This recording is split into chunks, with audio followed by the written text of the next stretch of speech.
Mungkin ini karena orang-orang MUI ini mulai menyenggol-nyenggol Gus Yakut. Gus Yakut ini itu kan kader NU. Lebih dari itu, Gus Yakut ini adik kandung dari Gus Yahya, Ketua Umum PBNU terpilih. Nah ini sekarang mau disenggol-senggol sama orang-orang MUI dengan demo-demo yang sholat lip sync tadi. Itu kan kebangetan gitu, keterlaluan orang-orang MUI ini. Makanya udahlah mundur aja. mungkin gitu ya. Karena kebetulan sekali momentumnya tuh sangat-sangat pas gitu. Atau mungkin Kiai Miftahul Akhyar ini nggak mau disamakan dengan Kiai Fikri Bareno.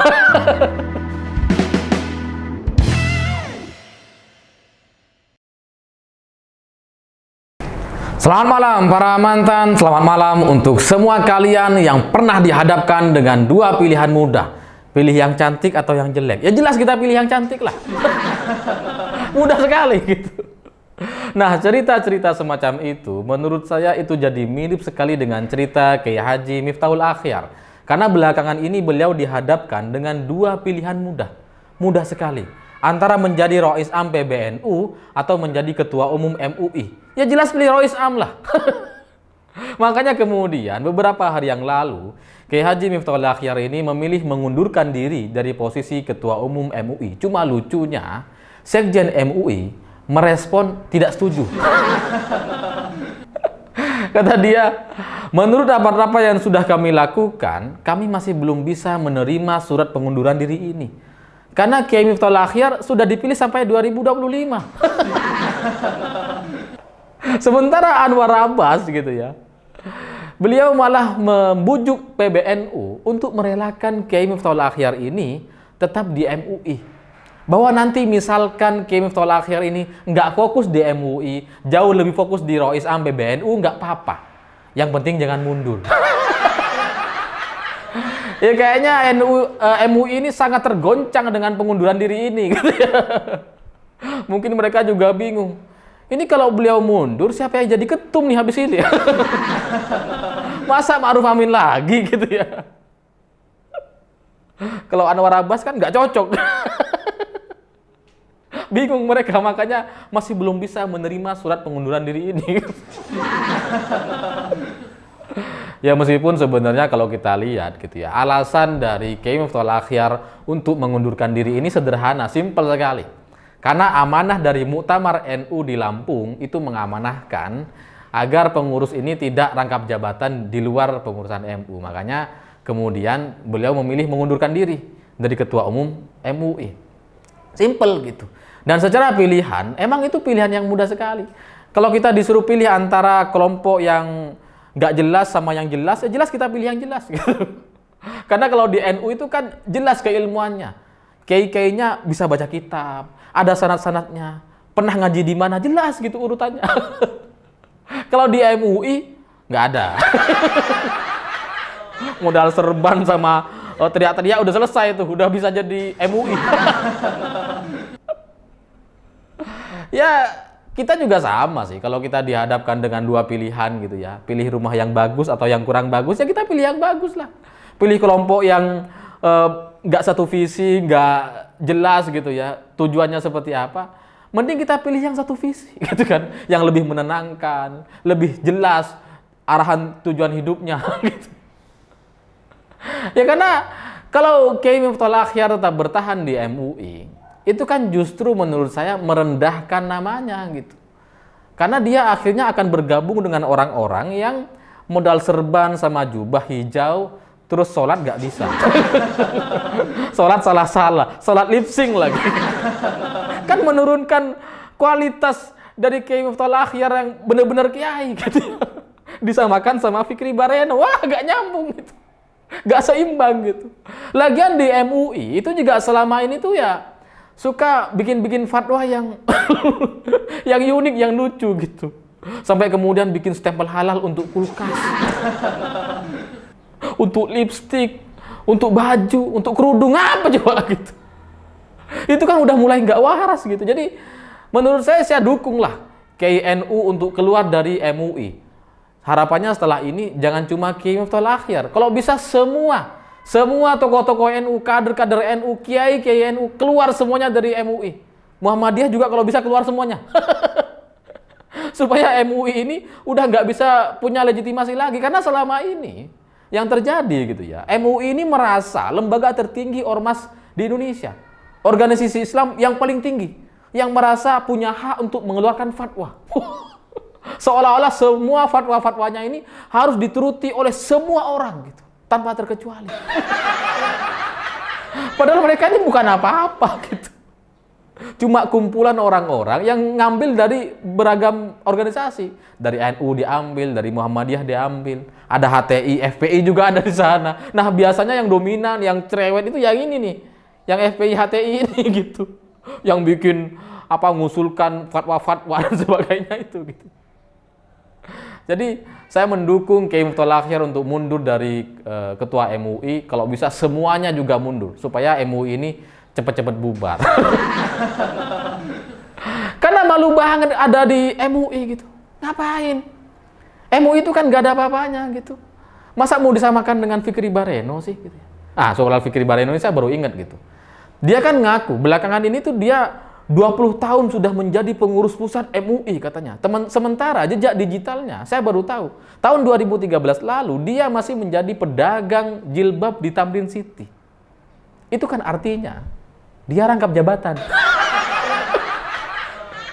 Jadi pedagang jilbab sekaligus jadi pengurus MUI pusat. Buset. Apa bisa gitu ya? Saya kan jadi parno kalau ngelihat pedagang jilbab gitu. Jangan-jangan pengurus MUI nih. Takut distempel halal saya gitu kan. Ya itu gak masuk akal gitu. Menjadi pengurus MUI, kemudian menjadi korlap demo gitu. Terus sholat gak bisa. Kan malu-maluin gitu. Tapi dari sini kita jadi bisa mempertanyakan gitu. Apa benar dia pengurus MUI? Apa benar 20 tahun udah jadi pengurus? Merangkap jabatan jadi tukang pedagang jilbab. Yang mengaku 25 tahun sudah berdakwah. Padahal tahun 2013 masih jadi pedagang. Dan selain itu, antara MUI dan PBNU gitu ya, itu kan sudah jelas. Jauh lebih besar PBNU. Tanpa orang-orang NU, tanpa kiai atau tokoh-tokoh NU di MUI, maka mereka jadi nggak ada apa-apanya tuh. Nggak bisa ngaku-ngaku lagi, nggak bisa semena-mena lagi kemana-mana gitu. Nggak bisa bikin fatwa-fatwa yang harus diikuti oleh semua orang lagi. Karena apa? Karena nggak ada orang NU di sana. Makanya kemudian saya menyarankan semuanya mundur aja deh dari MUI. Biar isinya tersisa FPI, HTI. Nanti ubah nama mereka menjadi Majelis Demo Indonesia. Demo lagi, ada korlap lagi di atas mobil komando. Ya, akhirnya kan sekarang mereka nyadar gitu bahwa mereka di mata NU nggak ada apa-apanya. Sementara sebelumnya MUI ini kan ngerasa lebih besar, lebih legitimate dibanding semua organisasi Islam di Indonesia. Tapi dari sisi politiknya gitu ya. Ya meskipun ini bukan kejadian politik, tapi saya pikir ini ada kaitannya karena terlalu kebetulan sekali atau momentumnya sangat-sangat pas dengan kasus Gus Yakut gitu. Karena kan belakangan ini Gus Yakut itu didemo oleh orang-orang yang korlapnya dari orang MUI. Sementara yang kita tahu gitu ya, Kiai Miftahul Akhyar ini itu sudah mau mengundurkan diri dari MUI itu sejak bulan Desember. Tapi dibujuk sama Anwar Abbas, dibujuk lagi, diskusi panjang, sampai akhirnya sekarang Maret baru resmi mengundurkan diri. Momentumnya tuh sangat pas gitu. Memang selama ini tuh pengen mundur gitu ya. Cuma mungkin karena nggak ada alasan yang sangat kuat untuk mundur, akhirnya ditunda lagi. Nah sekarang ada alasannya nih, pas nih, langsung mundur gitu. Mungkin ini ya, mungkin ini karena orang-orang MUI ini mulai menyenggol-nyenggol Gus Yakut. Gus Yakut ini itu kan kader NU. Lebih dari itu, Gus Yakut ini adik kandung dari Gus Yahya, Ketua Umum PBNU terpilih. Nah ini sekarang mau disenggol-senggol sama orang-orang MUI dengan demo-demo yang sholat lip sync tadi. Itu kan kebangetan gitu, keterlaluan orang-orang MUI ini. Makanya udahlah mundur aja. Mungkin gitu ya. Karena kebetulan sekali momentumnya tuh sangat-sangat pas gitu. Atau mungkin Kiai Miftahul Akhyar ini nggak mau disamakan dengan Kiai Fikri Bareno. Mungkin itu juga gitu. Ya, tapi kita tahu lah, meskipun ini terselubung gitu ya, meskipun masih belum terang-terangan, kita tahu maksud dan pola-pola yang coba dimainkan oleh para tukang demo tadi. Itu kan tujuannya mendemo Gus Yakut, bukan sekedar meminta agar Gus Yakut ini dipecat dan diganti oleh orang lain, enggak gitu. Tapi kan tujuannya mereka bisa mendapatkan fatwa dari MUI. Harapannya nanti ada fatwa penistaan agama yang dilakukan oleh Gus Yakut karena melarang azan. Padahal nggak pernah Gus Yakut melarang azan. Nah, kalau ini terjadi, kan repot gitu. Sementara ketua MUI-nya dari NU, Rois sampai PBNU. Makanya kemudian, wah, daripada saya disenggol-senggol, kata Kiai Miftahul Akhyar, mending mundur aja lah. Orang ini main-main sama NU. Dan ya mungkin ini pelajaran juga bagi teman-teman MUI atau orang-orang yang selama ini sangat-sangat bergantung kepada MUI dan mendewa-dewakan fatwa ulama gitu ya. Ya ke depan supaya tidak arogan lagi dan tidak semena-mena lagi. Karena pada akhirnya MUI itu ya nggak ada apa-apanya. Kalau NU Muhammadiyah keluar, mereka praktis nggak punya siapa-siapa lagi, nggak punya tokoh-tokoh lagi, nggak bisa jualan kemana-mana lagi, yang bisa bikin stempel halal untuk kulkas, lipstik dan sebagainya, nggak ada lagi. Gitu.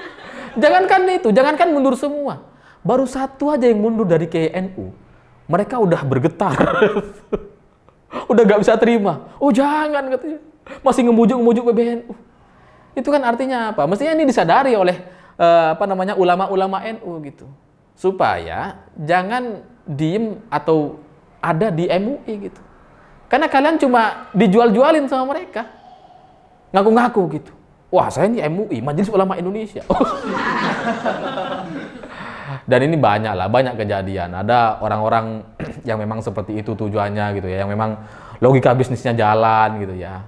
Kemudian memanfaatkan orang-orang lain, diambil gitu. Terus dimanfaatin gitu. Terus habis itu nggak dianggap. Ya sama seperti ini gitu. MUI selama ini kan selalu merasa jauh lebih tinggi dari NU dan lain-lain. Sekarang ketika ditinggalkan, baru terasa, udah kayak lagu dangdut. Tapi dengan ini gitu ya, mungkin ini bisa jadi akhir dari cerita-cerita soal isu gonggongan anjing dan suara azan. Semoga ini menyadarkan MUI untuk tidak main-main lagi soal politik dan isu-isu fatwa-fatwa yang menyesatkan gitu. Karena pada akhirnya mereka bukan siapa-siapa. Saya pikir itu. Terima kasih sudah menonton. Begitulah kura-kura.